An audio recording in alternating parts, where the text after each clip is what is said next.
لوگ پوچھتے ہیں شہروں میں نکاسی کا نظام ٹھیک نہیں ہے، اربن فلڈنگ ہوتی ہے، نالے چوک ہو جاتے ہیں۔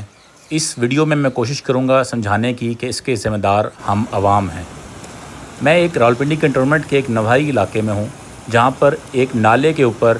سینکڑوں بلکہ ہزاروں کی تعداد میں گھر موجود ہیں، اور یہ کئی کلومیٹر لمبی پٹی ہے جس کے اوپر اسی طرح سے ہی لوگوں نے نالوں کو اوپر سے چھت دیا ہے۔ اب یہ ایک بہت بڑا نالا ہے جو کہ ہزاروں بلکہ شاید کئی لاکھ کی آبادی کو سرو کرتا ہے، لیکن اس کے پیچھے اور آگے کیا حال ہے اس ویڈیو میں آپ کو دکھاتا ہوں۔ اور اس میں جب ہمارا کچرا اور ہماری گندگی اور ہمارے شاپرز جب اس پہ جاتے ہیں، اب یہ دیکھیں پورے آبادی کی آبادی اس نالے کے اوپر لوگوں نے گھر بنا دیے ہوئے ہیں اور لوگ اس کے اوپر اب آباد ہو چکے ہیں۔ اب اس کے اوپر جب کبھی بھی پریشر آئے گا اور اس کے بعد جب اس میں ہم تھیلے، شاپر، پلاسٹک اور یہ سب چیزیں ہم اس پہ ڈمپ کریں گے تو ایک وقت آئے گا کہ یہ سارے نالے چوک ہو جائیں گے، اور پھر جب کلاؤڈ برسٹ ہوگا، جب اس کئی کلومیٹر کی آبادی کے دائیں بائیں جب بارش ہوگی تو پھر کیا ہوگا جی؟ پھر یہ سارا علاقہ زیر آب آ جائے گا اور یہاں پہ رہنے والے لوگ آہو پکار کریں گے۔ اب یہ کئی منزلہ بلڈنگ آپ کو نظر آ رہی ہے، 3 منزلہ بلڈنگ نالے کے اوپر کھڑی ہے، جس کی فاؤنڈیشن انہوں نے نالے کے اوپر کی ہے، اور کل کو اس نالے کو بھی اوپر سے کور کر دیں گے۔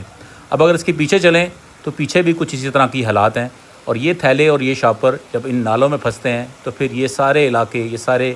جو ریزیڈنٹس ہیں یہ زیر آب آ جاتے ہیں۔ اب اگر ہم اس کے پیچھے چلیں تو پیچھے دیکھیں کہ اب یہ یہاں پر لوگوں نے اس سے پیچھے پورے گھر بنا لیے ہیں، اور پیچھے چلیں تو اس کے اوپر لوگوں نے لینٹر ڈال کے گلیاں ڈال دی ہیں، اور آگے چلتے جائیں تو آپ دیکھتے جائیں کہ شروع میں تو یہ نالا کھلا ہوتا ہے اور وقت گزرنے کے ساتھ ساتھ اس کے اوپر یہ لینٹر ڈال کے گلی بنا دیتے ہیں، اور کچھ جگہوں پہ یہ کھلا چھوڑتے ہیں، اور ایک وقت آتا ہے کہ پوری کالونی جو ہے جس کا یہ نکاسی کا نظام ہونا چاہیے اس کے اوپر گلی بنا کر اس کو راستہ بنا دیا جاتا ہے، اور پھر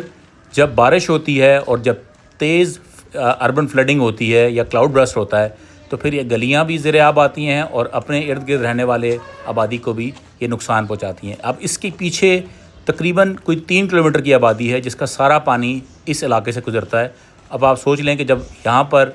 بارش ہوتی ہوگی تو اس نالے کا کیا حال ہوتا ہوگا، اور خدا نخواستہ اگر اربن فلڈنگ ہو جائے تو پھر کیا